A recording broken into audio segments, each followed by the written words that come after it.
Então, assim, gente, algumas umas coisinhas meio básicas para a gente organizar o nosso simpósio, né?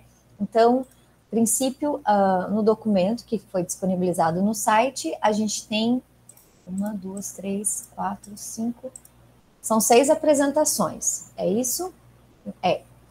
Eram menos apresentações, mas aí parece que foi realocado algumas apresentações de um outro simpósio aqui para a gente, tá? Então, a nossa sugestão é que para essa apresentação você se concentre em 10 a 15 minutos, né? Após vocês apresentarem, a gente vai seguir a ordem aqui das apresentações e no final a gente abre para debater todos os trabalhos juntos, porque a gente entende que talvez essa seja uma maneira um pouco mais democrática, porque senão às vezes a gente, agora no início, tem tanto fôlego para um trabalho só, né? E às vezes a gente fica bastante tempo em um trabalho, e depois os que estão mais para o final, a gente não consegue debater tanto tempo. Todos concordam, todos e todas, que seja assim? Ah, então tá bom. Então eu vou chamar para apresentar agora a pessoa responsável pelo resumo Respeite Meu Axé, o enfrentamento ao racismo religioso a partir da educação das relações étnico-raciais. Tá aqui o responsável? Sou eu. Ah, então tá bom. Tiago, fique à vontade, tá bom? Boa tarde a todos. Meu nome é Tiago Nicolau, eu sou graduado, eu sou aqui de Boa Vista, Roraima, aqui do extremo norte do Brasil. Eu sou formado em História pela Universidade Federal de Roraima e atualmente eu sou mestrando em Educação pela Estadual de Roraima. Eu queria até fazer uma correção, professora, no meu título, né? Porque eu coloquei Educação das Relações Étnico-Racial e Educação das Relações Étnico-Raciais, né? Fazer essa pequena correção, que foi um erro meu, acredito, na hora de submeter. Bom, o título da pesquisa é Respeite o Meu Axé, o enfrentamento ao racismo religioso a partir da educação das relações étnico-raciais. Essa pesquisa ela é fruto do trabalho de conclusão de curso, né, da graduação, através do contato que eu tive da literatura da literatura de Jorge Amado. Quando eu estou no segundo ano do ensino médio, eu tenho um contato com a literatura do Jorge Amado, e eu começo a ler Tenda dos Milagres, Bahia de Todos os Santos, e aí eu começo a me incomodar com o que o Jorge Amado relata nas obras dele, que os povos de santo sofrem, né, por ser de religiões afro-brasileiras. Então, quando eu entro no curso de História, esse é um dos meus principais objetos de pesquisa, né? O campo de pesquisa é essa questão das relações raciais voltada para a questão religiosa, né?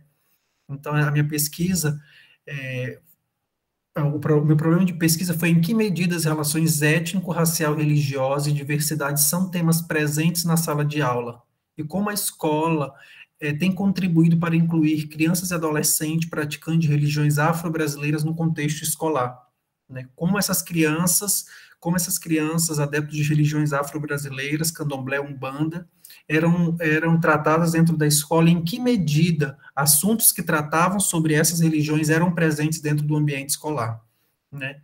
E aí, nessa minha pesquisa, no primeiro momento eu fiz um levantamento, de trabalhos acadêmicos que trazia a existência, mostrava a existência de pessoas, da presença afro-religiosa no nosso estado, né? Aqui em Roraima, muitas pessoas negam a existência dessas religiões aqui, né? Porque diz que só tem religiões indígenas aqui. Claro, a maior presença são os povos indígenas, mas aqui também tem pessoas afro-religiosas, né? Nós temos uma presença afro-brasileira aqui na Amazônia, e isso é inegável. Então, no primeiro momento, eu faço esse levantamento bibliográfico dessa presença afro-religiosa no nosso estado, né? E o embasamento teórico que eu uso, que eu esqueci de falar, foi Silvio Almeida, né? Que trabalha essa questão do racismo estrutural. Eu uso o Pai Sidney de Xangô, que é um teórico do candomblé, que trata sobre a questão da intolerância religiosa e do racismo religioso. A Nilma Lino Gomes, o Kabengele Munanga e e a Vera Kandal, que trabalha sobre educação e direitos humanos.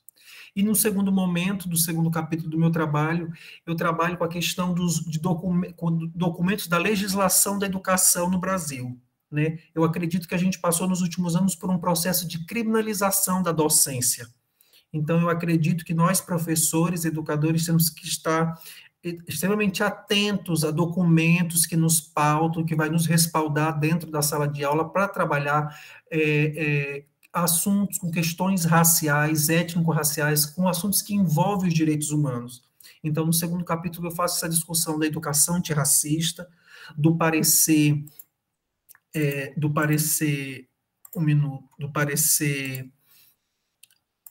um minuto, gente, agora me fugiu aqui da cabeça. Do parecer 003 de 2004, que estabelece as diretrizes curriculares nacionais para a educação das relações étnico-raciais e para o ensino de história e da cultura afro-brasileira, e o do CNE, né, do Conselho Nacional de Educação, e o parecer 08 de 2012, que estabelece as diretrizes nacionais para a educação e direitos humanos. Então, eu faço essa discussão de como professor de história, como na aula de história esse professor vai usar, né, vai usar dessa educação antirracista, né, da Lei 11.645 de 2008 e da educação em direitos humanos. Eu faço essa discussão da importância da educação em direitos humanos. Nesses últimos anos a gente tem encontrado, né, e essa semana passada a gente viu uma aluna invadindo uma escola e matando uma professora, e aí, agora no mestrado, quando eu submeti o meu projeto, que eu vou falar sobre educação e direitos humanos, eu vejo mais a importância de discutirmos na sala de aula a educação e direitos humanos, né, a importância de discutir esses temas na atualidade. Então, nesse segundo momento, eu faço essa discussão desse parecer, que foi um parecer construído pelo movimento negro, né, por intelectuais negros, em conjunto com intelectuais negros, a professora Petronília, que esteve à frente desse parecer, construído à mão de pessoas negras, intelectuais, pessoas que pensam a educação, né, essa educação não eurocentrada. Então, essa articulação da escola com o movimento negro, articulação da escola com entidades que faz esse trabalho com essa questão étnico-racial religiosa.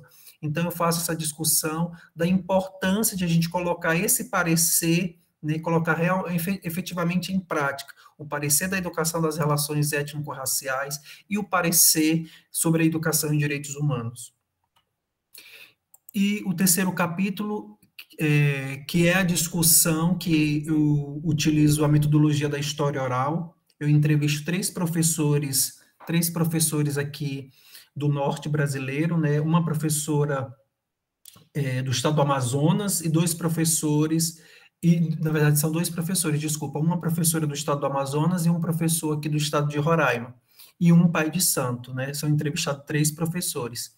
E aí, esses professores, a pesquisa foi semi-estruturada, enfim, toda essa questão, e os professores, eles trazem os relatos dessas crianças, né, trazem os relatos dessas crianças dentro das suas salas de aula, e assim, é chocante, né, os professores relata que as crianças se escondem a sua fé, escondem os seus fios de conta, né, dentro da escola. Os professores dizem que se autocensuram, né? Um dos professores que eu entrevistei disse que ele se autocensurava, porque ele tinha medo, porque ele já passou por uma situação que ele levou uma mãe de santo na escola para falar sobre a religião, né? E aí, após a saída dessa mãe de santo na escola, ele sofreu várias retaliações, e principalmente pelos pais de alunos. Então, ele falou, Tiago, às vezes eu me autocensuro para não falar desses temas, porque ele falou, a lei até me ampara, mas a lei não vai impedir que um pai venha na escola e me ofenda, e às vezes pode até me agredir. E eles falaram que o currículo, que é extremamente eurocentrado, né, dificilmente vai separar um dia, um assunto para se tratar das religiões de matriz africana. Então, ele falou que ele insere esses assuntos quando vai falar de um determinado tema que envolva isso, aí ele insere, né? Então, ele falou que assuntos que envolvem a população negra, aquela velha história, né? Sempre fica no 20 de novembro, sempre fica lá para novembro, para o fim do ano. Então, ele falou, poucas as vezes que é falado sobre as religiões de matriz africana, é falado quando ele está falando de um determinado tema que pode envolver esse assunto, ele fala sobre essas religiões. E aí, para encerrar, eu entrevistei um pai de santo, também aqui do estado de Roraima, o pai Delmiro, e assim, gente, ele relata a situação de crianças do terreiro dele que sofrem discriminação na escola. Crianças que não querem mais ir para a escola, crianças que não querem, né, mais frequentar o banco escolar, as salas de aula, porque sofre tanto por parte dos professores como por parte dos alunos o preconceito racial, né, o preconceito racial e o preconceito religioso. E ele relata também que teve uma diretora de uma escola que queria impedir que a criança entrasse na escola porque estava com as suas vestes, né, com as suas roupas de santo. E aí ele levou a lei e a professora e a diretora não tinha conhecimento de uma lei que abrangia, né, essa questão religiosa. E os professores, essa pesquisa foi feita no final no ano de 2022, e os professores comentaram a questão do cenário atual, né, aquela questão de política que a gente estava vivendo, essa questão bem polarizada, e eles falavam que isso refletia dentro do ambiente escolar, né, e eles evitavam muito de falar principalmente dessa questão política e principalmente religiosa, porque isso afetava, né. Então, com a conclusão dessa minha pesquisa, falando sobre a questão étnico-racial religiosa dentro da sala de aula, né? Eu vi a existência, através dessa pesquisa, a gente comprovou a existência do racismo religioso dentro do ambiente escolar, a importância de se discutir os direitos humanos no enfrentamento do racismo religioso, né, usar esse parecer da educação de direitos humanos e da educação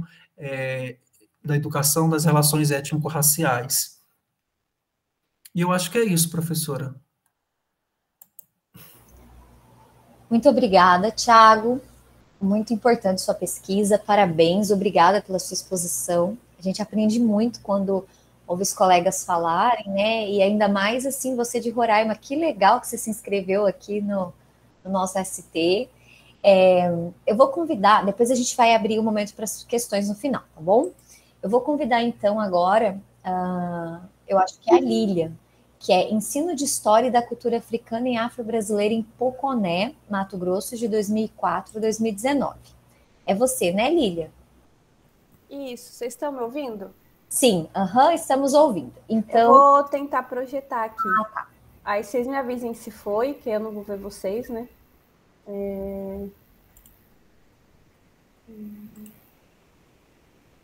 Tá aparecendo? Tá, sim, Lília. Só dá o F5 para... Não deu para vocês? Não. Aí nós... então eu vou compartilhar toda a tela, então, peraí.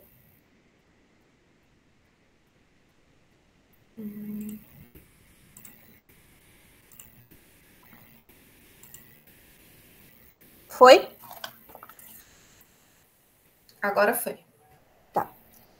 Boa tarde, pessoal. Primeiramente, eu gostaria de agradecer a oportunidade, né, e a presença de todos e parabenizar as organizadoras do CT pela proposta. É um prazer estar aqui hoje. E aí eu vou falar um pouquinho sobre os resultados finais da minha pesquisa de mestrado, né, cujo título foi Entre Saberes e Práticas Docentes, implementação da Lei Federal 10.639 na educação básica na cidade de Poconé, e ela foi desenvolvida, né, junto ao Prof. História da Unemate, sob orientação do professor, né, Dr. Oswaldo Marioto Cerezé. Bom, a pesquisa ela teve por objetivo analisar como que ocorreu, né, a implementação da lei na educação básica no município de Poconé, a partir de uma escola estadual da cidade, né, e pensando principalmente os saberes e as práticas mobilizados pelos professores de História, Artes e Língua Portuguesa, que tinham em comum um trabalho, né, numa escola escolhida como locus de pesquisa, mas também eles atuaram, né, em outras escolas da cidade, do município, e por vezes também eles falaram um pouco dessa outra experiência. A escola ela é localizada no centro da cidade, ela tem uma boa estrutura se comparada à realidade de muitas escolas públicas, né, do estado ou do país. Ela é a maior escola de ensino médio da cidade. Na época, ela tinha 30 turmas, tem quadra poliesportiva, biblioteca, laboratório de linguagem. Na época, ela tinha uma sala chamada Sala Afro, né, destinada para o trato das temáticas étnico-raciais, e tinha um projeto, né, chamado O Negro na Sociedade e na Educação, desenvolvido pela escola desde o início dos anos 2000. Bom, a respeito assim, do meu percurso, né, teórico-metodológico, eu lancei mão de fontes orais, né, que foi as entrevistas com os professores das disciplinas de História, Artes e Literatura, Língua Portuguesa, porque são as áreas, né, prioritárias pela lei, e também eu utilizei fontes documentais, como leis, diretrizes, né, orientações curriculares nacionais e estaduais, e documentos escolares e uma bibliografia mais geral sobre o tema, né.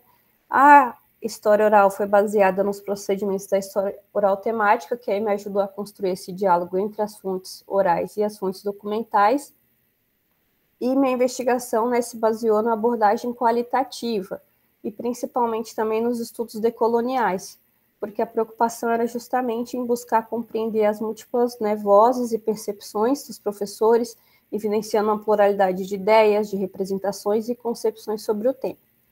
Então, as inquietações da pesquisa, ela diz respeito a pensar se, né, e como tem sido a decolonização dos saberes na educação básica e o que tem sido feito para o combate ao racismo, ao preconceito e à exclusão social dos negros para que haja um reconhecimento desses sujeitos que historicamente não têm sido reconhecidos na modernidade, né, / colonialidade.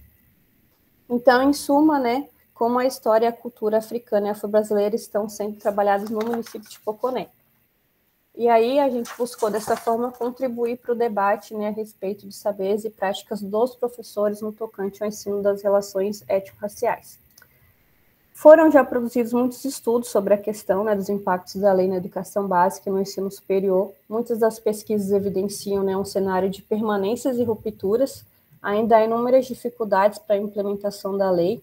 É marcante a presença do preconceito, da discriminação e silenciamento sobre a história e a cultura brasileira. Há um pensamento de longa tradição no Ocidente, principalmente a partir da colonização, que trata os povos africanos e afrodescendentes em diferentes narrativas, inclusive na historiográfica, né, de forma pejorativa e inferior. Então, nessas narrativas, esses sujeitos não têm sido reconhecidos em suas especificidades históricas e culturais, e um exemplo disso a gente já teve, que foram as teorias raciais, né, que serviram de justificativa para a exploração desses povos, né, e seus territórios. E essas abordagens, de alguma forma, elas permanecem e se atualizam até hoje, né? E aí, desde a década de 90, a gente começa a ter algumas mudanças, né, a partir dos PCNs, da LDB, para pensar um pouco, né, em como a gente pode romper com essa nossa história, né, violenta, e aí começa a ter uma grande produção de material didático e também de preocupação de discutir essas questões, né? Mas ainda assim a gente percebe que, apesar dos diferentes avanços nas políticas públicas, né, muitas pesquisas evidenciam que na educação básica diferentes barreiras na produção de análises complexas no que se refere, né, à história e à cultura afro-brasileira. E aí isso revela também como as representações, né, cristalizadas no nosso imaginário, elas não são rompidas facilmente. E aí, a partir um pouco desse cenário, né, de transformações e permanências, que eu tentei buscar analisar os impactos da lei aqui na cidade de Poconé. Então, eu tentei pensar quem eram os professores, né, quais saberes, experiências e concepções foram aprendidas e produzidas por eles ao longo da carreira docente na escola, o que pensam, o que eles fazem e enfrentam em relação à questão étnico-racial e seu ambiente escolar, o que mudou na escola após a implementação da lei, como e o que tem sido feito pelos professores para a sua implementação. Então, foram questões como essas que foram importantes ao longo da pesquisa. Bom, para a gente pensar um pouco a importância, né, de pesquisas como essa, refletir sobre os impactos da lei significa pensar sobre os desafios colocados, né, após a sua implementação, bem como sobre as demandas políticas e sociais ainda necessárias para a sua efetiva implementação. Então, foi uma pesquisa que buscou analisar as experiências de implementação da lei, né, Por isso, a gente pensou questões como a recepção dos professores e estudantes a seu respeito, as transformações ou permanências no conteúdo, nos projetos políticos pedagógicos, nas atividades escolares, nas ações pedagógicas e nas representações de professores e estudantes sobre a temática africana e afro-brasileira, né?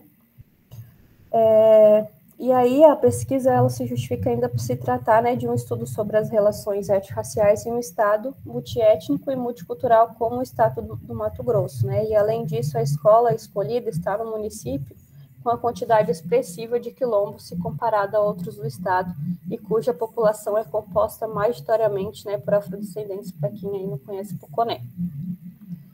Bom, as leis, a lei estudada, né, ela expôs a necessidade de mudanças teóricas e políticas nos cursos de formação inicial e continuada, nos currículos em geral, né, nas práticas e nos saberes dos professores, seja no ensino superior ou na educação básica. E aí o conceito de descolonização ou decolonização foi importante na minha pesquisa justamente porque ele se trata, né, da gente sempre lembrar que a lógica e os legados do colonialismo podem continuar existindo mesmo depois do fim da colonização formal, né? Então, avançar por o combate ao racismo passa por uma descolonização ou decolonização do pensamento, das práticas e dos saberes, né? Então, a gente também não pode esquecer os legados da colonização e suas reconfigurações no tempo e no espaço.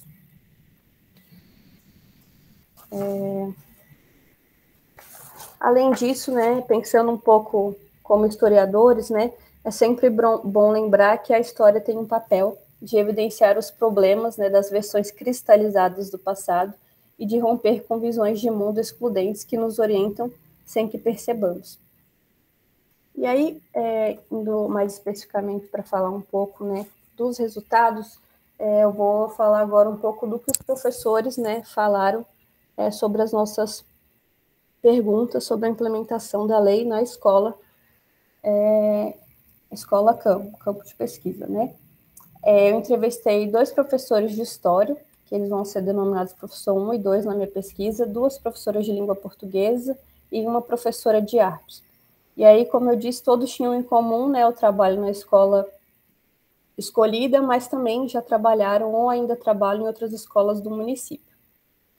E aí, né, algumas das perguntas que eu vou falar um pouco das respostas foram a opinião dos professores a respeito das leis e da obrigatoriedade dos estudos da temática africana e afro-brasileira na educação básica, e se eles consideram importantes que existam estudos sobre as questões étnico-raciais no Brasil, e também se eles consideram que o pertencimento étnico-racial influencia na prática deles com a temática, né, de história e da cultura africana e afro-brasileira. Essas questões, elas nos dizem um pouco sobre a relação dos professores com as temáticas estudadas, mas também sobre os seus saberes, compreensões, imaginário social e práticas, né? Primeiro, também eu gostaria de dizer que eu compreendo os professores, né, como produtores de saberes e não como meros executores de saberes externos ao ambiente escolar.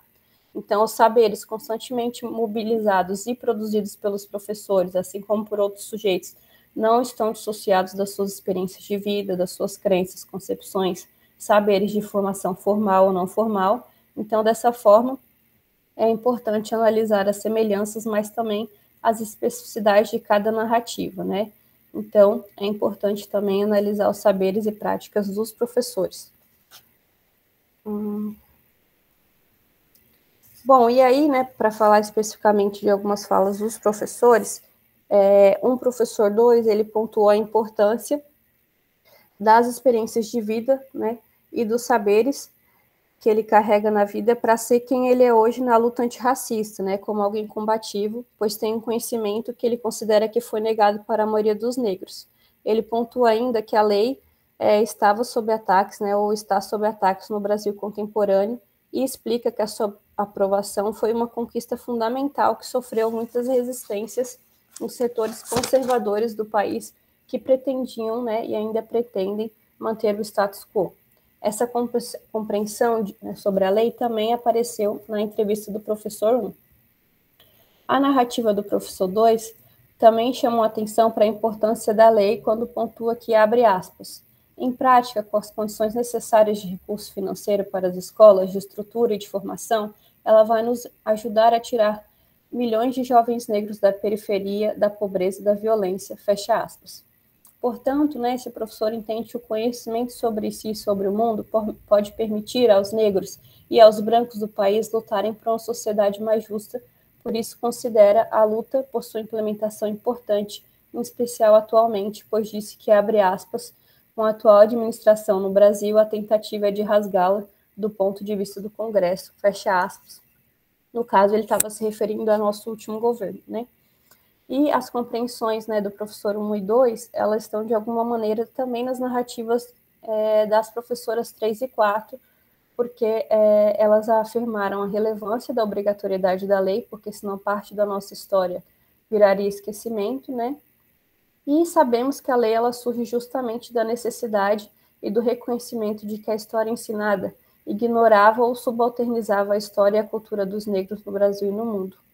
E aí, sobre a lei estudada, a professora 3 disse, abre aspas, acredito que não precisaria de uma lei para que as pessoas saberem que todos são iguais perante a lei, perante Deus e perante a sociedade.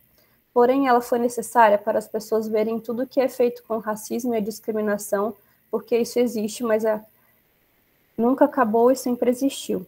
Mas foi preciso uma lei para que isso virasse obrigação, como se uma obrigação, quando a gente sabe que não é. Mas considero que foi muito importante para que as pessoas entendessem toda essa questão étnico-racial e para a gente ensinar para os alunos, para eles crescerem com a consciência de que eles são amparados por essa lei. E o meu pertencimento étnico-racial influencia porque tenho a minha experiência de vida relacionada à minha experiência teórica. Tudo o que leio eu penso, já passei por isso, mas antes não sabia que isso era ou chegava a ser racismo. Fecha aspas. Apenas no relato da professora 5 houve um maior incômodo com a obrigatoriedade da lei. Para ela, não deveria ser obrigatório trabalhar um tema que não conhecesse bem, e justamente por ser um tema importante e necessário, ela julgou, né, que não deveria ser obrigatório. Porém, como assinalado por alguns professores, né, inclusive da pesquisa, sabemos que a obrigatoriedade de inclusão dos conteúdos sobre história e cultura africana e afro-brasileira no currículo no Sistema Nacional de Ensino não constitui uma imposição de cima para baixo. Ela vem carregada de anseios e aspirações, corresponde, portanto, à necessidade social a que se cumpre responder com políticas públicas de currículos eficazes, inclusive como uma forma de resistências aos interesses de que a escola pública continue ao exclusivo serviço da parcela dominante da sociedade. Na fala da professora 4, aparece o incômodo de muitos professores ainda trabalharem a lei. Lilian, querida, desculpa te interromper, é que já deu 15 minutos, tá? Ah, tá, já estou quase terminando, prometo. Trabalharem a lei de forma superficial apenas para cumprir conteúdos porque são obrigatórios, o que também já foi apontado por muitas pesquisas. E também de diferentes formas, por alguns professores, né, relataram essa mesma preocupação ou afirmaram que possuem dificuldade de trabalhar com a temática porque conhece pouco a respeito por conta das lacunas em sua formação inicial ou continuada. Um ponto em comum em todas as narrativas foi a concordância de que o seu pertencimento étnico-racial influencia em suas práticas com as temáticas da lei, apesar das diferentes formas em que a percebe. Apesar das diferentes barreiras, lacunas e descontinuidades apontadas pelos professores com a formação inicial e materiais didáticos, eles consideram que houve mudanças positivas desde a aprovação da lei, em especial na escola que serviu de locus de pesquisa, quando comparada a outras escolas da cidade. Podemos dizer que os percursos de implementação da lei não são lineares e, apesar das transformações, ainda são necessárias, né? Muitas mais transformações, mas ainda assim muitos trabalhos importantes têm sido desenvolvidos. E aí, só para finalizar, né, eu deixei aqui algumas referências que eu utilizei na pesquisa, e é isso. Lilian, muito obrigada pela sua apresentação. Que interessante, casou tão bem com a proposta do nosso simpósio, né? Algumas das reflexões que você apontou, acho que a gente vai poder conversar um pouquinho depois, tá?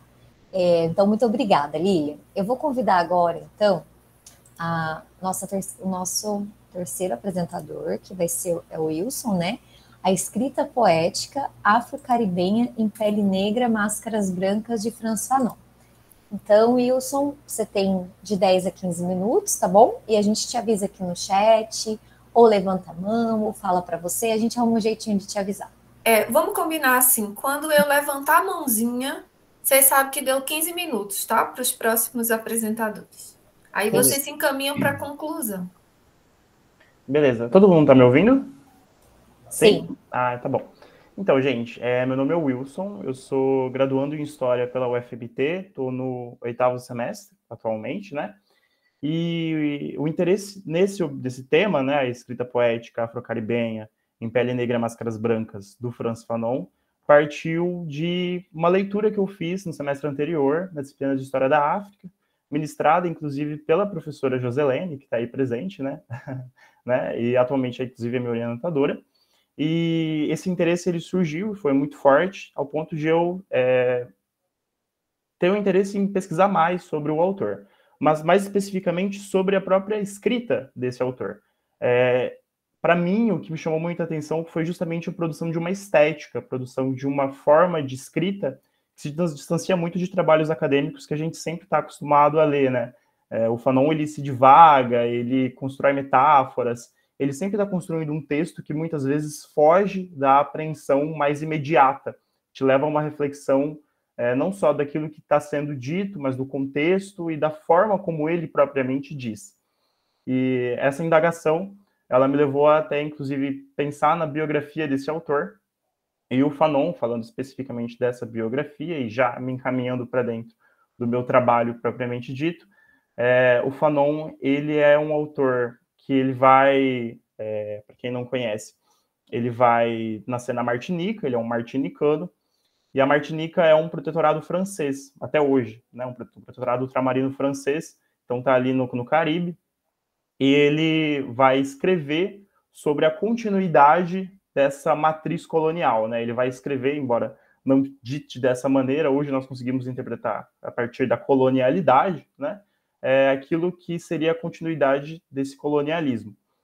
O Fanon, então, ele vai começar a escrever sobre racismo, especificamente no Pele Negra, Máscaras Brancas, que está aqui, sobre racismo, mas principalmente sobre essa raiz psicológica do racismo, né? Então, ele vai se utilizar de autores como Freud, o Hegel, e, inclusive, depois ele vai se utilizar até do Marx nos Condenados da Terra, para pontuar sobre questões de violência e colonialismo, né? Mas dentro dessa escrita, a gente conseguiria, observando ela e tentando construir esse contexto, a gente poderia definir que existiria o pan-africanismo, né?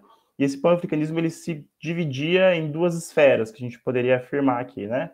Um pan-africanismo historicista e um pan-africanismo poético, né? Nessa divisão, a gente costuma chamar o pan-africanismo poético de pan-africanismo da negritude, né? O movimento da negritude. Então, aqui eu estou cortejando um autor chamado Henri Paget, que ele escreve sobre filosofia afro-caribenha, e ele supõe essa divisão para a gente conseguir considerar esse movimento pan-africano, para a gente conseguir interpretar ele, né? Só que o Henri Paget, quando eu li, tentando entender o Fanon, que ele já tinha sido definido enquanto meu objeto, e esse é um projeto em construção no momento, né? Por isso que eu estou falando de uma maneira mais ou menos solta, mas o Henri Paget, quando ele escreve sobre essa filosofia afro-caribenha, ele supõe que ela não só foi escamoteada, ela não só foi escondida por conta do eurocentrismo, mas ela ela deu prioridade, né, a uma leitura que desse conta da cultura, por exemplo. Ela não considerava aspectos racionais e tal dentro das filosofias, né? Então, no último caso, é como se a filosofia afro-caribenha ela não existisse, né? O Henri Paget ele coloca, então, que houve um ocultamento dessa filosofia. E ele vai dizer que o Fanon é um autor que ele consegue unir, e aí ele está batendo de frente, inclusive, com alguns outros autores, né? Que o Fanon consegue unir elementos poéticos, então elementos da negritude, com elementos historicistas, né? Geralmente, quando a gente pega manuais que tratam do Fanon, O Faustino trabalha com várias visões sobre o Fanon. O Faustino é um autor que, na tese de doutorado, escreveu sobre o Frantz Fanon, né?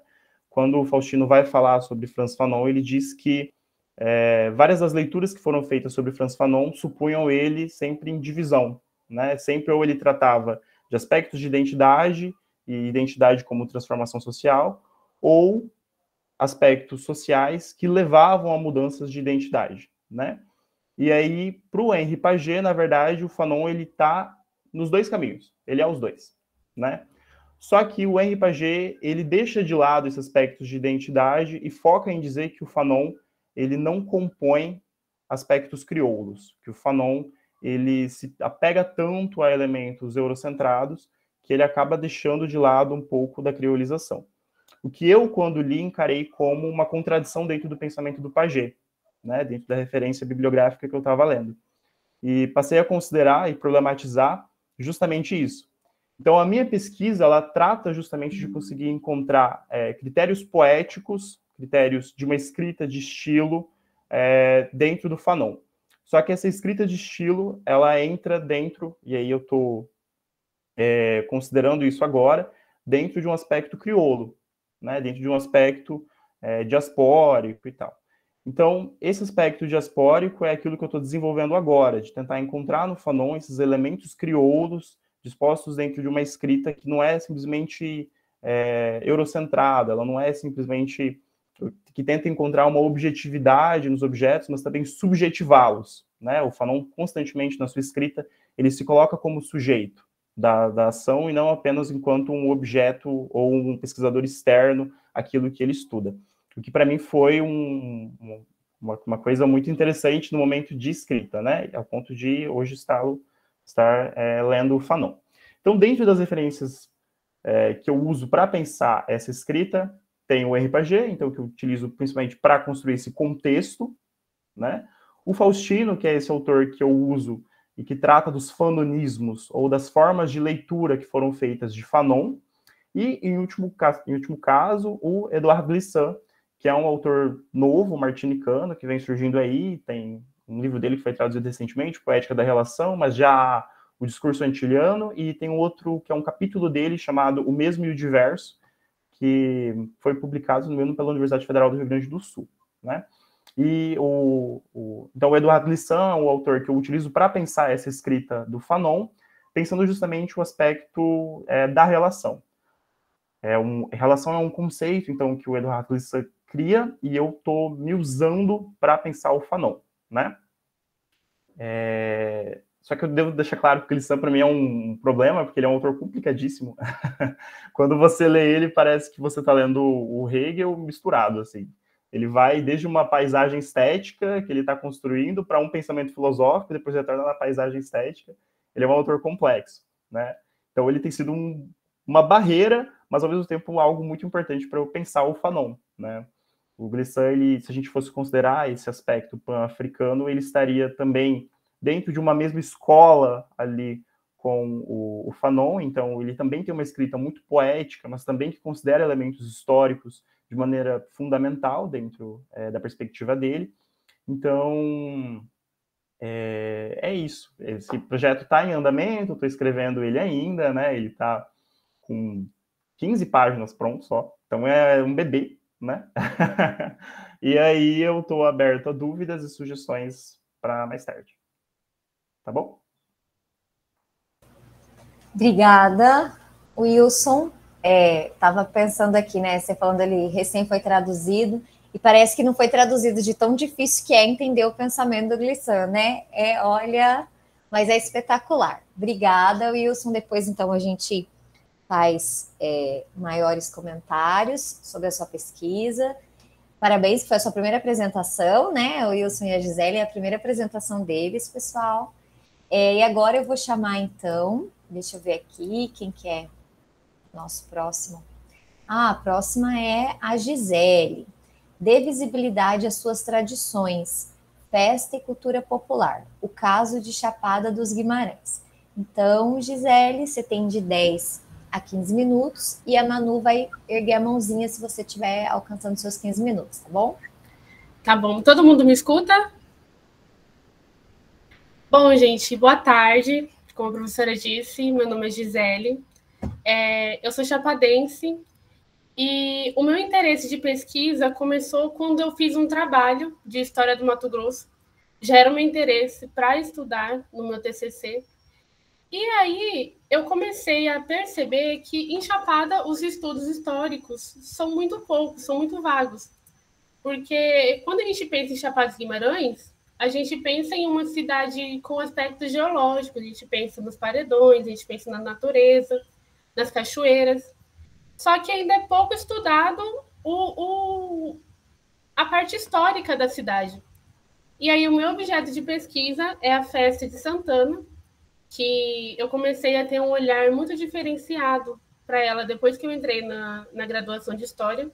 Eu sou do 6º semestre, e eu comecei a perceber que a festa não era uma festa em si da Igreja Católica. Era uma festa que unia pessoas de matrizes africanas, de religiões africanas, tinham protestantes também, mas que também se uniam, independentemente da religião que era a festa da Igreja Católica, se uniam em prol da festa, porque a festa é do povo da cidade, que é remanescente de quilombolas, de escravizados, porque a cidade, ela é uma cidade majoritariamente negra. E isso começou a me despertar, eu comecei a ficar curiosa sobre isso. Então, no meu trabalho, na minha pesquisa, que ainda está no início também, que eu comecei a escrever agora com a professora Jo, que ela está me orientando, eu falar dos aspectos da festa. E para o acervo desse arquivo, eu peguei as fotos, na verdade, da minha família. Como eu cresci e sei como acontece aquele sistema, quando a bandeira chega, quais são as casas específicas, quais são os critérios para terem os festeiros. O critério para ser festeiro da festa de Santana é você ser um chapadense. Então, isso começou a despertar o meu interesse. E eu comecei a ficar muito curiosa, porque eu sentia um incômodo. E como eu entrei na universidade, eu acho que vai ser um espaço muito diverso, assim. Gi, o microfone está desligado. Onde que eu parei? Você falou um espaço muito diverso, aí apertou sem querer. Agora eu me perdi onde eu parei. Não, você falou que quando você entrou na universidade... Sim, tá. Eu entrei na universidade e eu comecei a ver que os estudos é um espaço muito diverso, que a gente não precisava ficar ali estudando autores brancos e que impõem essa linearidade. E eu comecei depois que eu vi o vídeo da Chimamanda, que realmente mudou a minha vida, a palestra dela, a professora Jo me indicou, e eu comecei a ver que eu era uma participante ativa e eu poderia pesquisar que aquilo realmente era importante, tanto para os estudos históricos, quanto para a academia e para mim também. Então, essa minha pesquisa é uma pesquisa para o meu povo e pessoal também, porque eu sinto que eu faço parte disso. E é isso, gente. Essa foi a minha primeira apresentação, eu ainda estou em desenvolvimento. Eu estou começando, então, os autores que eu estou pesquisando é o Carlos Alberto Rosa, o Nedir ali também, que tem um acervo enorme, que eu descobri recentemente sobre os estudos. A minha base para a minha pesquisa foi a professora Loiva Canova, foi o próprio artigo dela sobre a missão de Santana, e eu comecei a me interessar, assim, e eu creio que isso possa desenvolver para um estudo não só de TCC, mas de mestrado também, que eu possa explorar o que eu puder da minha cidade, que eu quero dar visibilidade para ela. E é isso, gente. Muito obrigada. Obrigada, Gisele. Muito importante. Eu acho que é tão legal quando a gente, no evento, tem pesquisas que estão começando, tem pesquisas que estão às vezes, um pouquinho mais avançada, porque a gente pode ir ouvindo, né, e aprendendo com as pesquisas. Então, eu agradeço, depois a gente vai fazer alguns comentários, tá bom? Obrigada, gente. Deixa eu ver quem que é o próximo. Ah, o próximo sou eu, gente. A doida, né? Nem já vou ler aqui. Então, vamos lá. Deixa Manu, você me fala aí também, tá? Do meu tempo. Então, o título da minha apresentação é Por uma Educação Antirracista, Tutoria em História da África, Cultura e Cultura Afro-Brasileira na UFMT. Então, assim, eu me apresentei no início, né, mas eu vi que entraram outras pessoas. Eu sou professora de História da África e História e Cultura Afro-Brasileira aqui no campus da UFMT de Cuiabá. E essa apresentação aqui hoje é para falar um pouquinho, como assim, uma roda de conversa mesmo, experiência sobre o que tem sido, né, esse desafio de trabalhar com História da África, Cultura Afro-Brasileira, e o resultado desse desafio, que foi a criação dessa tutoria.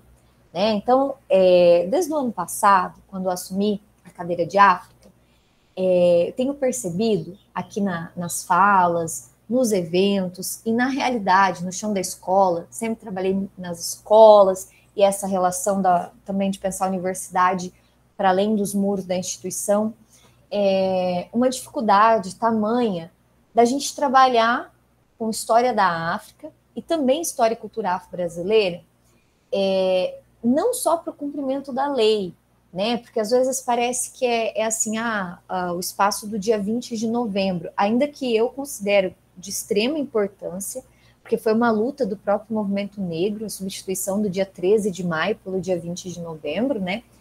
Mas o que eu percebia nas aulas de história?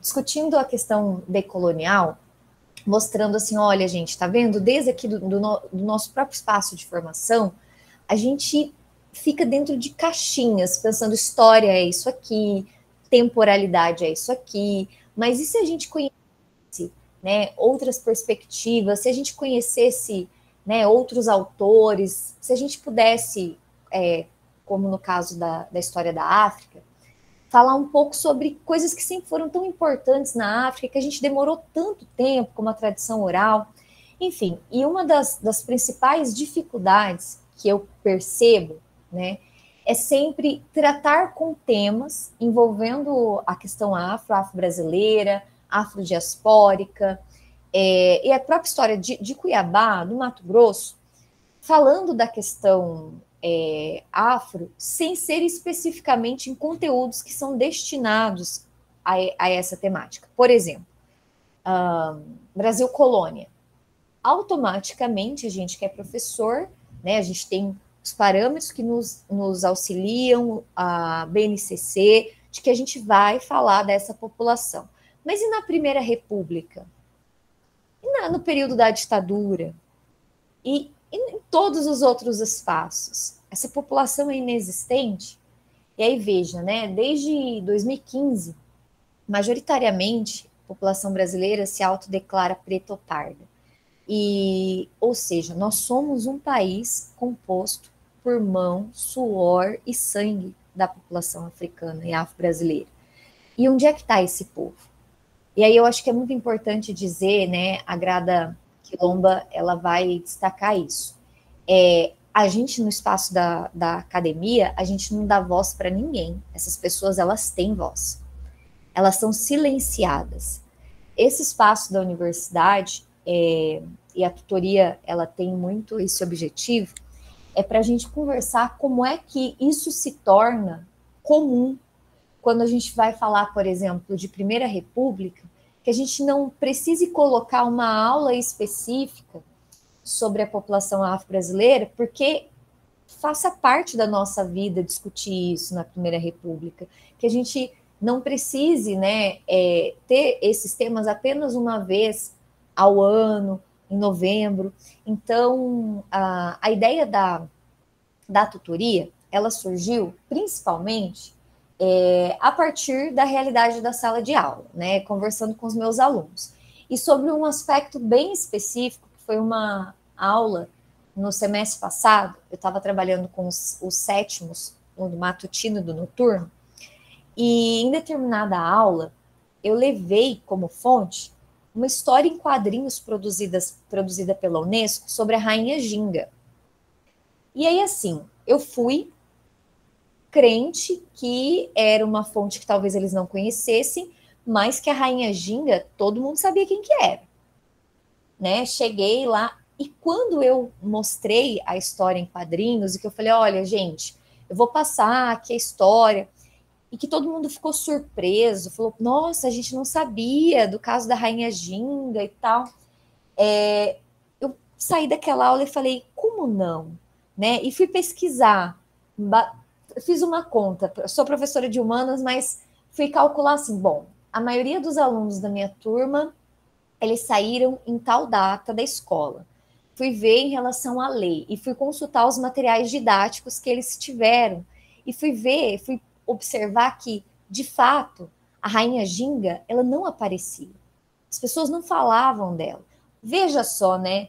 Uma mulher negra, rainha, que todas as vezes em que foi citada no modelo eurocêntrico, ela era tida como, ela parecia muito um homem, como assim os reis podiam ter várias concubinas e ela, por ser mulher, porque tinha vários concubinos, ela não podia, onde já se viu, cadê a feminilidade dessa mulher? Ou seja, todas as vezes em que a gente tem uma mulher preta, assumindo um papel de destaque na história, é ridicularizada, ou é omitida, né? É como se não existisse. A gente tem, inclusive, o próprio Hegel, né, um nome mega estudado da filosofia, que vai escrever horrores sobre a Rainha Ginga. Então, o que eu comecei, assim, a perceber? A gente tem uma deficiência no sentido de falta de conhecimento, de estudos, lá no chão da escola, e o que na universidade a gente tem feito para combater isso, né? E aí foi muito interessante, porque quando eu mandei a proposta de tutoria, eu escrevi uma proposta voltada para os alunos da história, né? Então, mandei a proposta, abrimos 20 vagas, e aí, minha gente, veja só como são as coisas. Nós recebemos inscritos até, vou citar um caso que a gente ficou, assim, pensando, meu Deus, o que nós vamos fazer? Da engenharia de Minas, do povo querendo estudar história e cultura afro-brasileira. E da galera da comunicação, da letras, de tudo quanto é lugar, o pessoal querendo estudar, e aí olha que interessante, né? Muitos não vão, eu acho que não é nem voltado para a questão do ensino, mas para conhecimento próprio. Aí o meu tutor, né, o aluno que vai receber bolsa para trabalhar na tutoria é o Wilson, que apresentou aqui recém para vocês. E a gente vai mudar todo o nosso cronograma da tutoria, porque era um cronograma bem voltado assim para a galera da história, que vai para a sala de aula, e agora a gente vai ter que trabalhar, inclusive, com elementos que talvez esse pessoal nunca teve acesso, sabe? Porque no curso de História, a gente tem a História e Cultura Afro-Brasileira no segundo semestre e História da África no oitavo semestre, no sétimo semestre. Mas, então, a ideia da tutoria era partindo do pressuposto de que essas pessoas, né, alguns estariam no segundo semestre, mas que já tinham essa introdução dos estudos. Mas agora a gente tem um público novo, né, que talvez nunca estudou esse assunto em nenhuma outra área e que viu essa possibilidade. É a primeira vez que a gente vai ter tutoria no curso de História nessa área. E aí, assim, foi muito legal, porque quando vieram procurar a gente falou, pode se inscrever e tal, mas quando a gente viu a lista, a nossa tutoria, ela é majoritariamente de pessoas de outros cursos. Então, a gente está reestruturando agora e os nossos planos são, né, contando aqui para vocês e depois os nossos ouvintes aí no YouTube, o início de um grupo de estudos voltado para essas questões. E aí, entendendo esse grupo de estudos e a tutoria como algo que a Bell Hooks fala, que eu acho, assim, uma das coisas mais lindas que eu já li, que ela diz assim: encontrei na teoria o meu lugar de cura. E quando eu vejo, quando eu vi, por exemplo, a Gisele falando, né, da pesquisa dela, eu acho que é isso, né, quando a gente encontra na teoria um lugar de cura, quando a gente se reconhece como pertencente a esse espaço e entende a universidade como um espaço nosso, né? Até pouco tempo atrás, a universidade não era um espaço para a população negra, inclusive o próprio espaço da escola pública, né? Esse povo teve que ralar muito para conseguir ocupar e estudar. Imagina agora, né? Depois da lei, mas antes da lei, e agora, depois que a gente tem a lei, para que a gente possa, de fato, estudar sobre a história da África, sobre a história e cultura afro-brasileira, indígena. Então, assim, a ideia com essa tutoria, ainda que seja algo inicial, algo que a gente está pensando, mas é justamente de ocupar esses espaços, né? Então, ou seja, vai ter tutoria em história e cultura afro-brasileira, sim, vai ter bolsista que vai trabalhar com os estudos de África, sim, e é isso, sabe? Então, entrar nesses espaços e ocupar esses espaços também, porque é uma coisa que eu acho que é muito importante, eu gosto muito de fazer algumas aproximações da ideia do quilombismo do Abdias com a teoria decolonial, né? E para ambas as teorias, os saberes, eles são variados. Não é só o saber acadêmico que é importante. A gente tem várias formas de saber, né? E é interessante porque o próprio saber acadêmico, todas as vezes que, assim, é claro que a gente tem exceções, mas na maioria dos casos, ele não é um espaço de estudos afrodiaspóricos, africanos, afro-brasileiros. Então, ter essa cadeira, ter essa área voltada e ter gente que quer estudar a respeito disso é muito importante. Por isso que eu acho que, assim, tem evento, a gente tem que mandar simpósio, tem, sabe, gente tentando no mestrado, no doutorado, a gente tem que ter uma área que se dedica de professores que possam orientar e que tenha leituras que essas pessoas se reconheçam. Então, eu acho que é uma mudança epistemológica e sistêmica, que aonde a gente puder, a gente tem que fazer.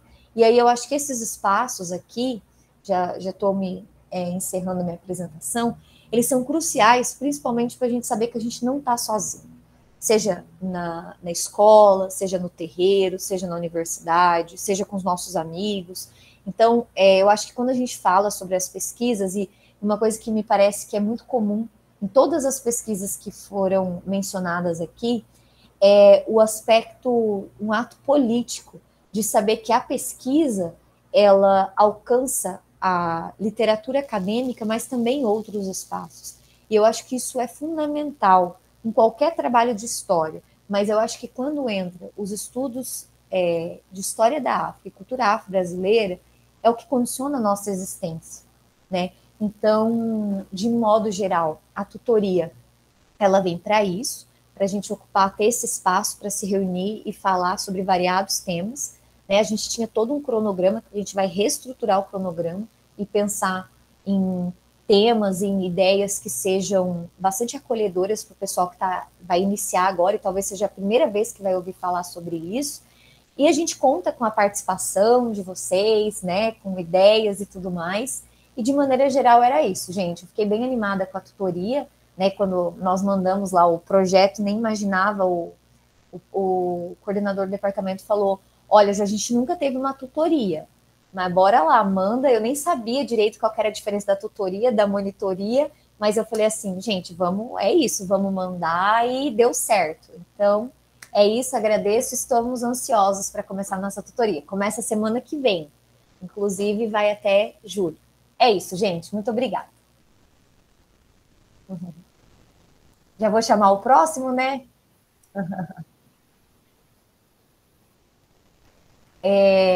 Obrigada, gente. O próximo trabalho, então, é intitulado A Invisibilidade das Mulheres Periféricas no Impresso, A Cruz, 1910-1920, uma perspectiva decolonial. Eu não sei, não tá aqui para mim quem que é o autor ou autora do trabalho. Tá por aí?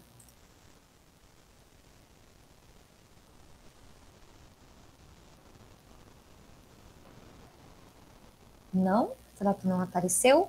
Esse trabalho eu acho que ele veio remanejado para o nosso simpósio. Eu acho que... Tem alguém da organização aí, Jô? O Rodrigo? Mas eu não sei se ele está aqui. Ele automaticamente... Ou assim, o computador talvez esteja, mas eu acho que ele está transitando pelos espaços. Então, essa pessoa, ela estava em outra mesa, Lília. Mas aí tinham pedido... Falaram que ela tinha sido remanejada para cá. Eu acho que o simpósio não aconteceu, porque tinha um específico sobre mulheres negras. E aí, só que eu não sei se ela foi informada que o simpósio não aconteceu, mas o trabalho dela foi remanejado, entende? É verdade, agora eu vi ali que a Lília falou isso também. Pior, eu não sei se ela foi avisada, hein, gente? Na verdade, a gente não recebeu também o resumo dela, né, Manu? Acontece, gente. A gente pode combinar assim. Se Rodrigo aparecer, tentar entrar em contato com ela e, dado o inusitado do caso, se ela ainda logar, todos, né, acho que estão de acordo que ela pode apresentar o trabalho, né? Olha, o Rodrigo está participando agora. Rodrigo, tá aí? Sim. Tudo bem, Rodrigo. professoras? Tudo bom, querido? A gente Jô está com os resumos abertos e o próximo resumo eu acho que foi realocado do outro simpósio que não aconteceu, mas a gente não sabe se a moça foi informada de que ela foi realocada para cá. Você tem como Ele verificar não isso? foi divulgado. Ele foi tirado da lista. Os que não foram, não ocorreram. Certo. Mas aí a pessoa não sabe que o trabalho dela poderia ser apresentado em outro. Ela foi avisada. Foi disparada uma notificação. Então tá bom. Então tá. É que não apareceu, a pessoa não veio aqui pra gente. Então tá, a gente vai fazer o que a Manu sugeriu, vamos discutindo, se ela aparecer, ela apresenta. Obrigada então, Rodrigo. É isso, né, Manu? Então vai lá, Manu, começa aí você. Então, gente, muitos trabalhos, todos os trabalhos interessantes. Como a Jo falou, todos os trabalhos dialogam e convergem entre si, né? Já que a gente está se propondo a fazer esse panorama, essa reflexão, que não é de um dia, mas acho que ao longo de todo o ano, sobre os 20 anos da lei, contar um pouco de história da vida privada. Eu sou da geração antes da lei, tá? Eu não tive essa disciplina, não tive a oportunidade, porque a lei é de 2003. Eu formei em 2005. Então, até fazer concurso para professor de História da África, o professor chegou em 2005, só que a gente já estava formando, porque a disciplina de História da África ela ia ser encaixada no 5º semestre. Então, a gente não teve nem a oportunidade de se matricular. Ou seja, eu sou de uma geração em que falar de África era sinônimo de falar de escravidão. E em Pernambuco, que é o lugar de onde eu vim, os poucos estudantes negros que entravam na pós-graduação necessariamente estudavam sobre escravidão. Zero problema quanto a isso, afinal de contas, Pernambuco foi um porto que recebeu, etc, etc.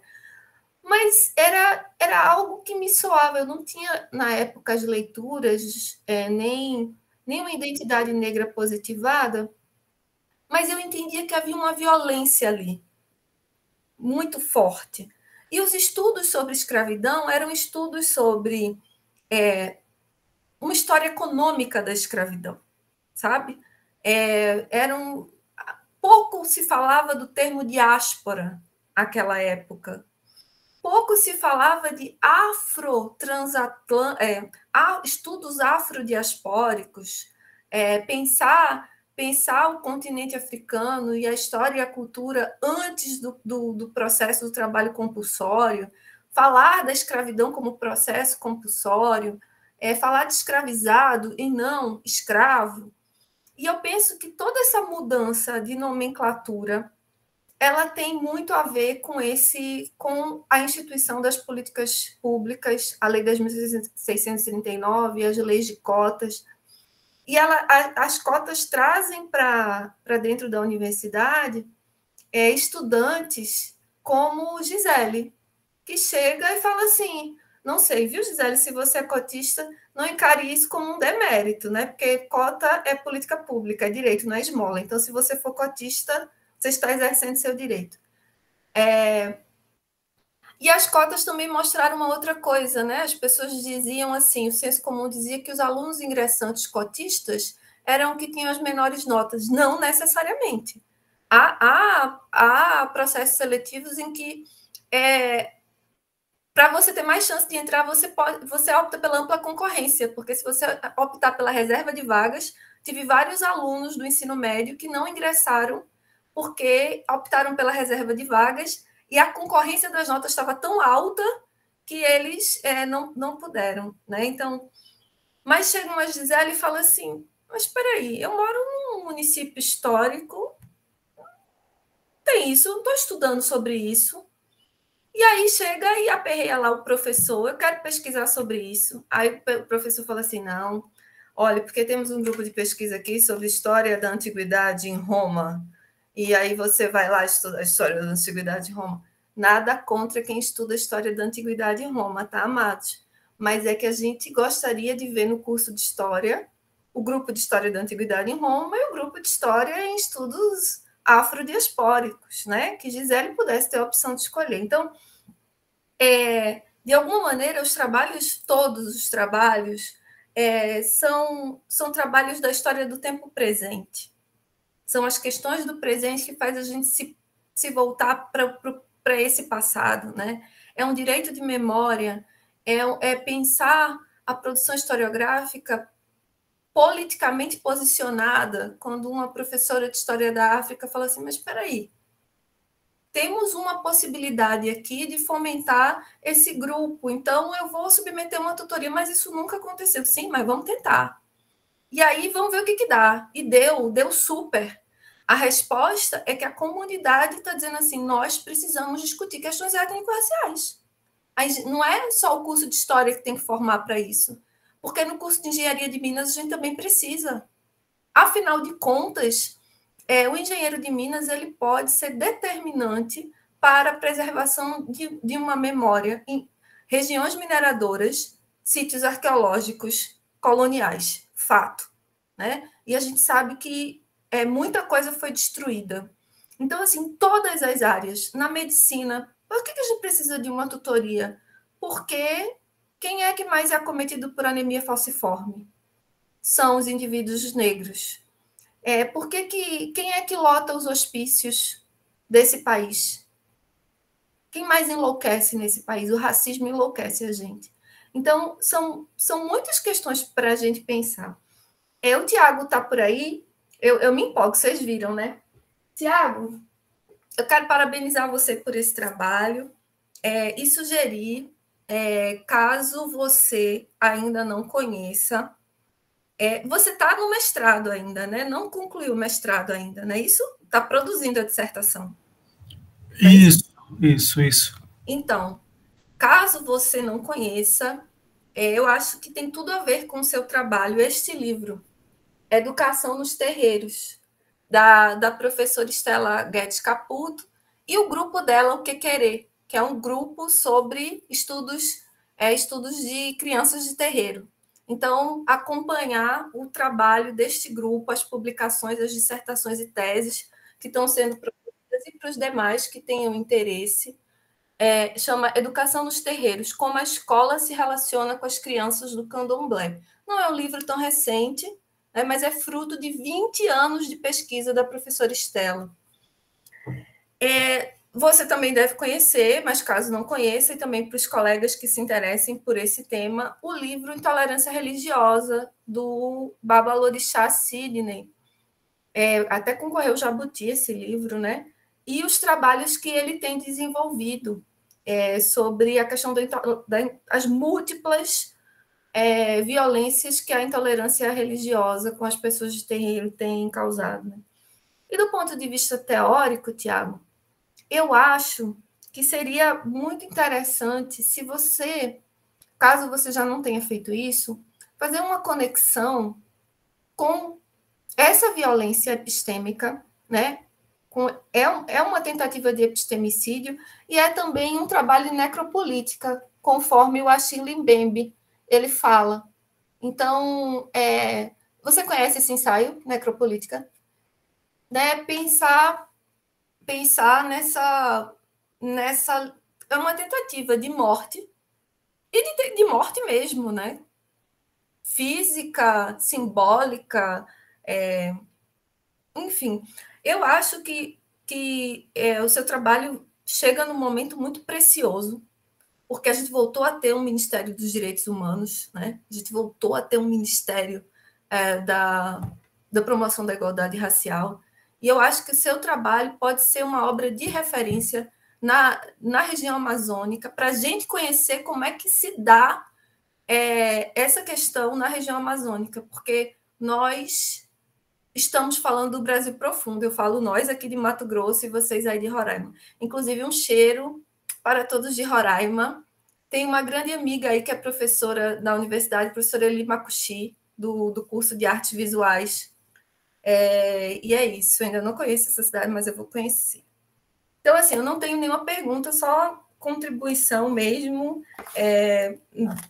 dentro dessas referências. O segundo trabalho foi, deixa eu me lembrar, o trabalho da Lilian.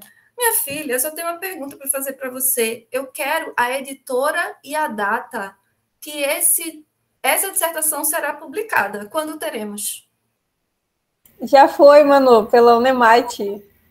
E a publicação... Vou fazer o merchan aqui, vou aproveitar. Então, por gentileza, coloque aí o link para quem quiser acessar esse trabalho, para citar Andrade, Lilian, porque a Patrícia Hill Collins, ela fala sobre isso, né?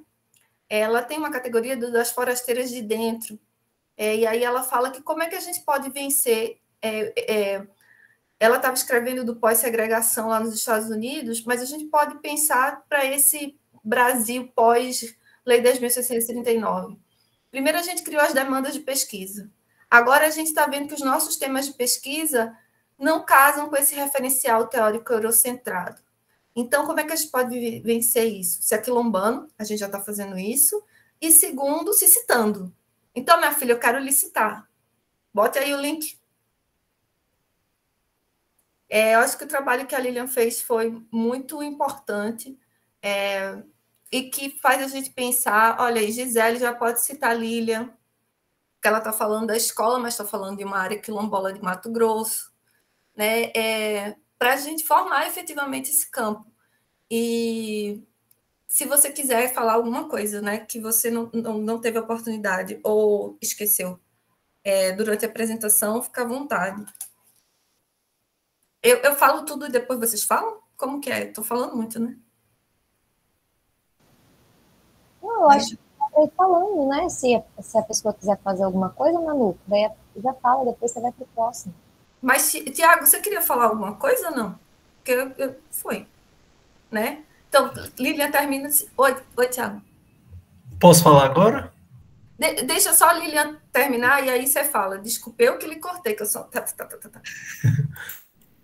Gente, eu não tenho nada a falar, não, só agradecer mesmo, né, Manu maravilhosa. Vou postar aqui o link e depois, se alguém for estudar algo parecido, ou sei lá, eu tiver alguma dúvida, ou quiser trocar alguma figurinha, estamos aí.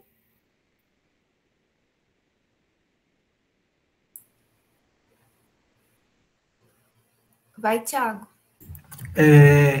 Sim, professora, esse meu trabalho, ele foi meu TCC, né? Ele foi meu trabalho de conclusão de curso, e agora, no mestrado, eu vou trabalhar com educação em direitos humanos e relações raciais nas escolas do campo. Como as escolas do campo trabalham as questões raciais e os assuntos voltados aos direitos humanos no campo, né? Porque no meu estágio eu vi uma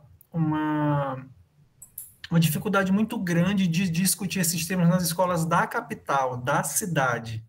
Então, agora eu quero ver como as escolas do campo lidam com esses temas raciais e, né, político e com esses temas de direitos humanos, né? Como a senhora falou, né? Cota é direito, né? Não é esmola. E a mesma coisa a gente se estende para a educação do campo, né? A pessoa estudar no campo não é esmola, é direito. Então, fazer essa discussão agora na educação do campo. Então, eu vou levar agora essa discussão e ver como é que está sendo levantado. E eu conheço esse livro da Stella Guedes Caputo, O Parricídio de Xangô, né? E a Necropolítica também. Arrasou. O terceiro trabalho, que foi... Cadê? Já me perdi aqui. Foi o trabalho do Wilson. Wilson, querido, sucesso. Eu acho que a África bateu em você, meu filho. Não vai sair, viu? Só digo isso. E digo mais. Não tenho mais nada a dizer. Não, eu tenho. Mentira. Eu sou suspeita para falar de Frantz Fanon, porque foi Frantz Fanon que rasgou na minha cara que eu estava vestindo as minhas máscaras brancas. Porque eu acho que, como eu falei para vocês, né? A minha geração teve que acessou a universidade antes das cotas, teve que vestir máscaras brancas para sobreviver. Os poucos negros que existiam na universidade ou vestiam as máscaras brancas ou saíam. Porque o tempo todo a gente era lembrado que ali não era lugar para nós. Inclusive, estudando temas que não diziam nada para nós, para a nossa vida, e com referencial teórico que também não nos dizia nada. Então, eu li Fanon em 2011. Foi aquela edição da UFBA. E foi um divisor de águas na minha vida, de tema de pesquisa. Então, assim, eu entendo super o seu apaixonamento por Fanon. Acho que o seu trabalho tem um potencial incrível. Eu sugeriria, como você está no início, que você, se você ainda não leu, o discurso sobre colonialismo do Aimé Césaire, porque o Césaire, inclusive, né, foi o criador do termo negritude.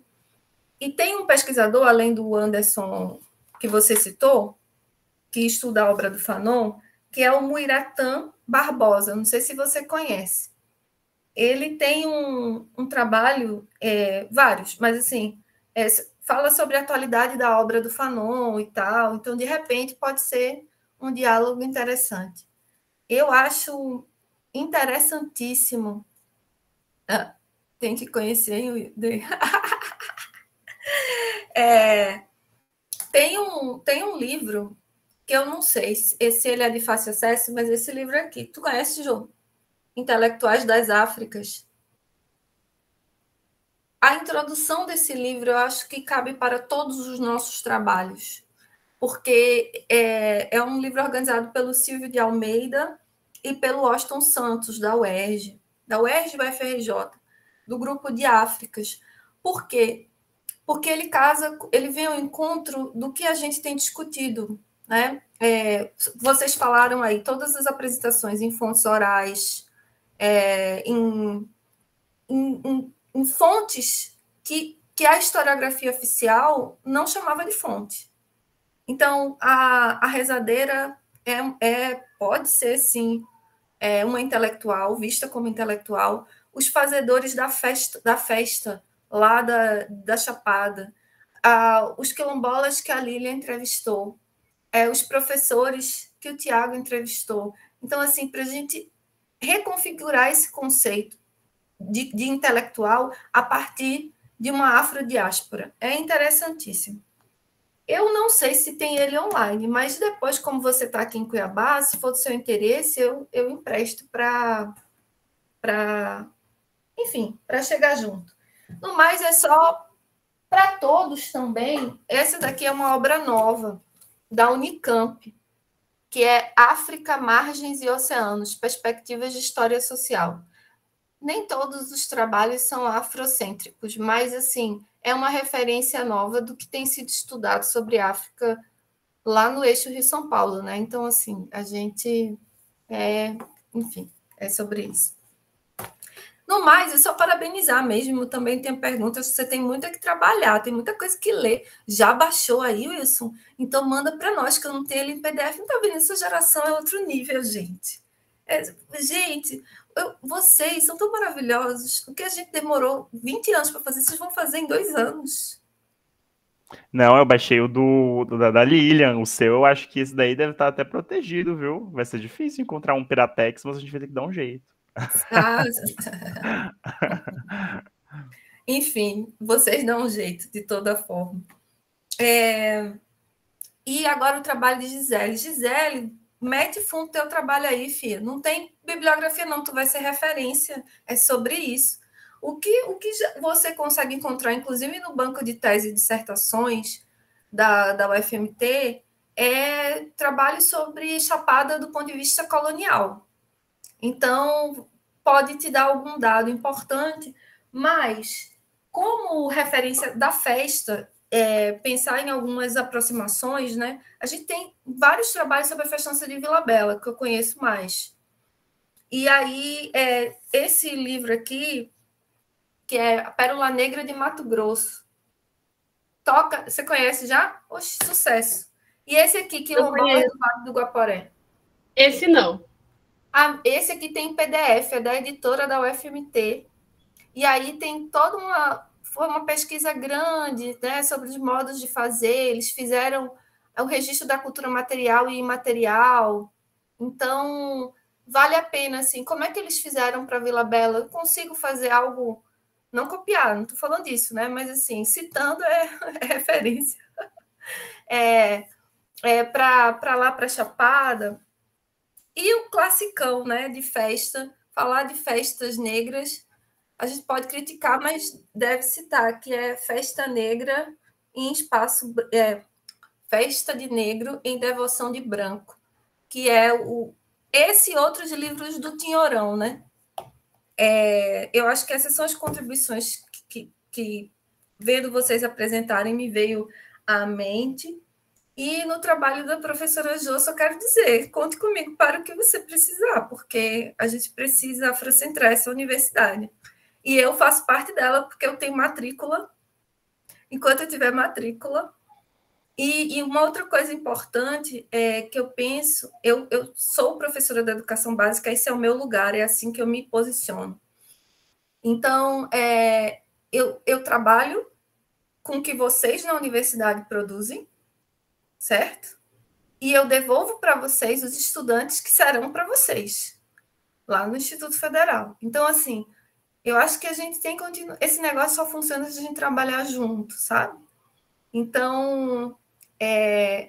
ver a UF avançando nessas questões é necessário, e é também ver que os meus estudantes estão lá construindo um legado que nos foi negado, mas que é nosso, porque lugar de preto, índio, LGBTQI, PA+, é onde a gente quiser, inclusive nas pesquisas, inclusive na academia.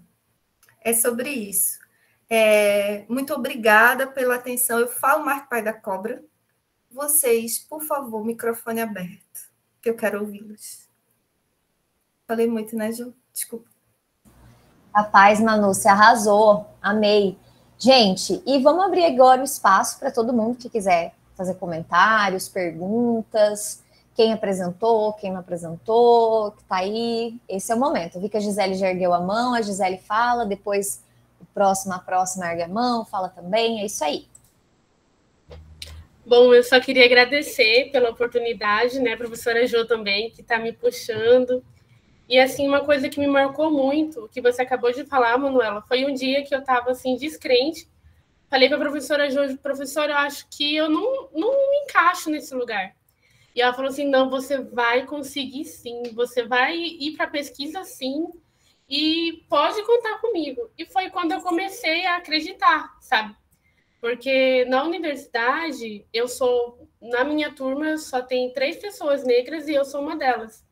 Então, assim, na universidade, a gente sente a disparidade com as pessoas ali. E a gente começa a não acreditar na gente. E quando a professora perguntou se eu era cotista, eu sou cotista sim.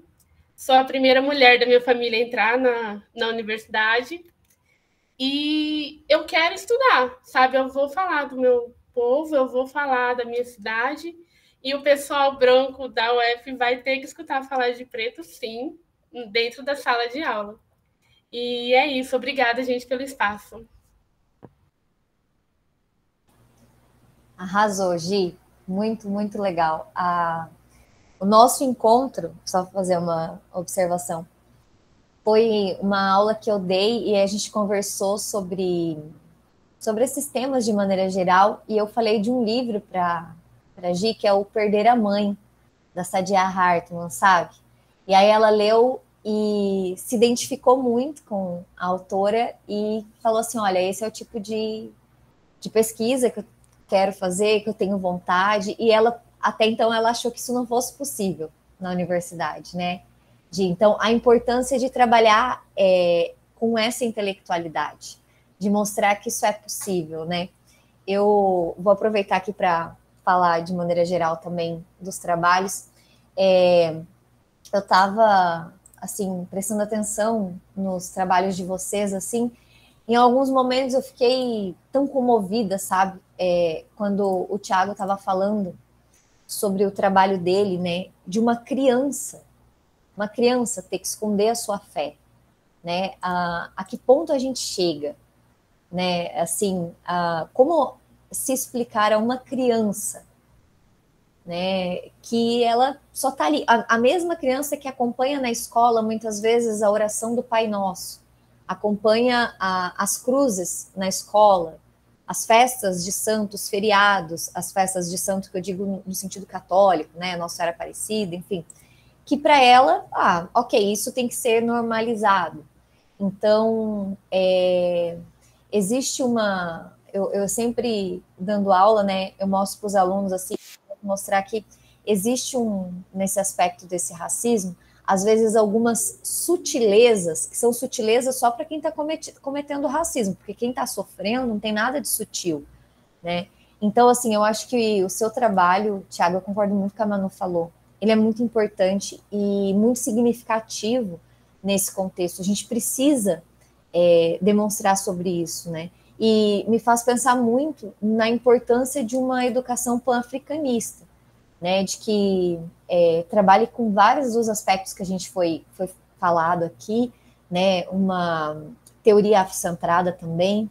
Enfim, eu parabenizo o seu trabalho e fico me perguntando muito que as nossas pesquisas, elas são fundamentais também para tornar a escola um espaço diverso, né? Porque a escola, muitas vezes, na vida da gente, para algumas pessoas, é um espaço traumático, né?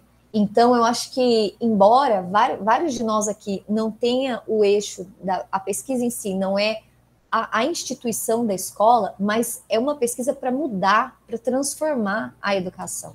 Então, eu acho que isso é fundamental, né?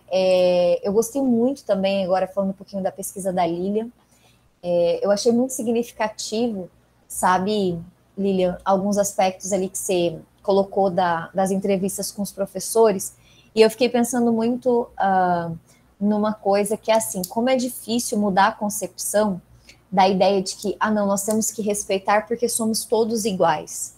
Não, a gente não é igual. A gente é diferente. E você tem que respeitar as minhas diferenças, sabe? E eu acho que esse aspecto é o aspecto que a gente tem que bater muito, né? Que às vezes aparece meio naturalizado na fala não só dos professores. Eu não acho que o principal problema são os professores. Eu acho que às vezes, né? Eu vi que você tem todo esse cuidado no seu trabalho.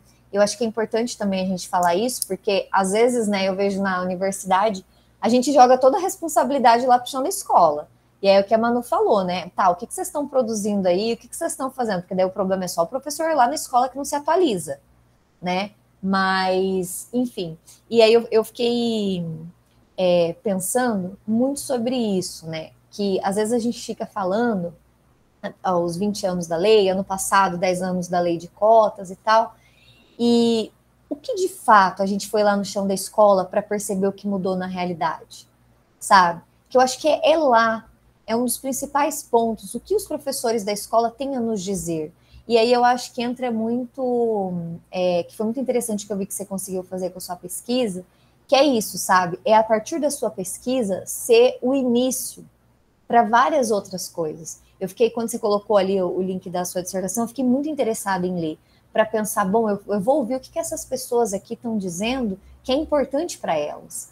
Né? Eu acho que é isso, sabe? A gente precisa muito disso. E você ter ocupado esse espaço na universidade com a sua pesquisa, né, e ter se atentado para isso é fundamental, é muito importante. A gente precisava muito da sua pesquisa.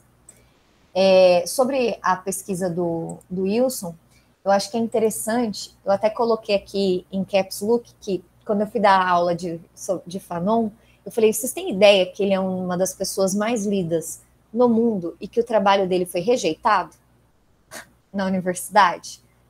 Ah, não, isso aqui não é acadêmico suficientemente. Gente, esse trabalho, o Pele Negra, Máscaras Brancas. Então, assim, eu sempre fico vendo que, de maneira geral, quando a gente está discutindo as variadas teorias, né, a gente vai ter algumas críticas aos autores e tudo mais, mas eu acho que é bem interessante quando a gente for discutir esses autores, como, por exemplo, Frantz Fanon, ele ocupa um espaço muito evidente, ele deixa muito claro de onde ele está partindo, né? E às vezes tentam tirar o aspecto diaspórico africano, o aspecto negro do Frantz Fanon. É como se fosse assim, ah não, esse autor ele é tão bom que ele não pode ser afrodiaspórico, sabe? Então eu acho que isso é muito significativo, né? Dizer assim, olha, ele está nessa condição, e o trabalho dele, eu acho que tem uma questão de método também para a gente aprender. Ele convivia, ele observava e ele foi identificar. E tem a gente já até chegou a conversar um pouco sobre isso, um trabalho que eu acho que é muito significativo no contexto brasileiro, que é o Tornar-se Negro, da Neuza Santos. Né? É muito bom o trabalho dela, é muito interessante, e é muito legal também uma entrevista que ela dá para aquele programa do Lázaro Ramos, Espelho, e que ela vai falar sobre isso, né? Sobre o trabalho da Gisele, a gente está caminhando, né, Gisele? Mas é interessante que foi um trabalho, uma atividade de uma disciplina e que está se transformando no objeto de estudo do TCC, mas que a Gisele tem vontade de seguir na pós-graduação também e que tem, né, interesse em continuar desenvolvendo pesquisas. E eu acho que esse espaço aqui hoje foi muito importante também para você ver, né? Você estava esses tempos falando, ai, prof, mas será que eu consigo fazer essa pesquisa? Olha só, quanta gente você tem caminhando do seu lado, né? E quanta gente você tem para conhecer, para ler os trabalhos e para falar, nossa, que legal, essa pessoa fez isso, foi por esse caminho. Então, que importante, eu fico muito feliz que você e o Wilson tenham participado aqui hoje, né, dessa primeira experiência, e que cada vez mais os espaços dos eventos possam ter pesquisas como a de vocês, como a da Lilian, a do Tiago, a da Manu também, que ela não apresentou aqui hoje especificamente, mas que pela fala dela vocês já perceberam, é uma pesquisa mega potente, né? E eu acho que é isso, gente, de maneira geral, que eu tinha só para fazer alguns comentários assim específicos e abrir aí também para vocês quiserem falar.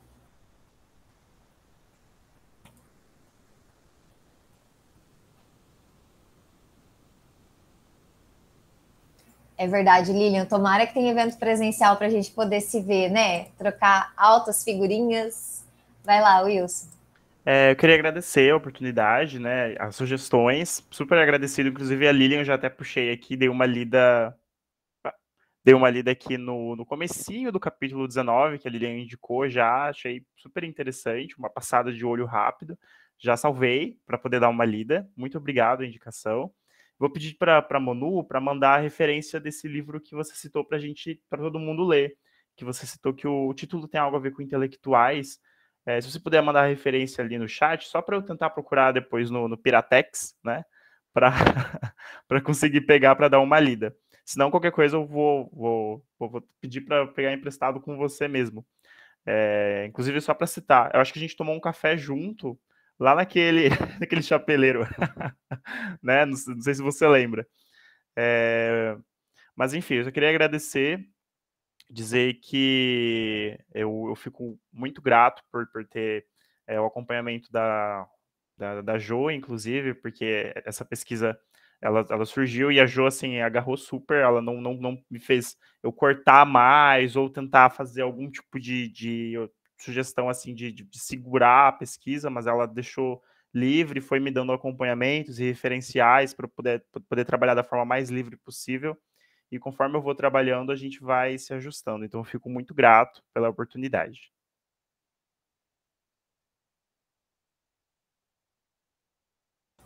Tiago? Eu também quero agradecer, né, a oportunidade de participar desse encontro. É muito gratificante participar, né, a gente expor e escutar também. E como alguém colocou aqui no chat, né, falando sobre o ensino religioso, né, e a professora também colocou, né, é, nós naturalizamos objetos cristãos nos espaços públicos, né, cruzes, bíblias, e, e quando uma criança vai com as suas indumentárias do candomblé, da Umbanda, com suas insígnias, é, isso a criança é violada, o seu direito, né, o seu direito fundamental de livre expressão, de expressar a sua religiosidade é negada. Então a gente tem que pensar até que ponto essa democracia ela vale para certas pessoas, para certas religiosidades, né? Que democracia é essa, né? A Doralice, que é uma cantora brasileira, ela fala que a democracia é uma ditadura disfarçada, né? Que para certas pessoas essa dita democracia é uma ditadura. Então, eu acredito que a educação ele tem esse papel de nos colocarmos para pensar e questionar até o conceito de democracia.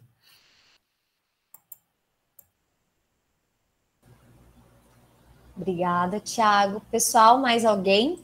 Lembrando que o Rodrigo colocou aqui no chat, gente, a lista de presença, tá? Para todo mundo assinar. Quem apresentou. Assina também, Lília. Porque, né, para garantir, eu assinei também. Mais algum comentário, pessoal?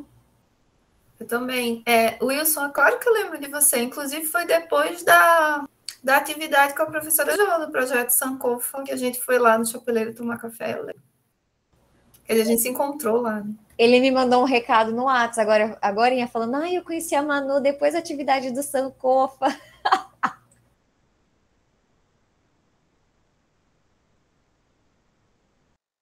Sim, foi isso mesmo. Foi muito legal, inclusive.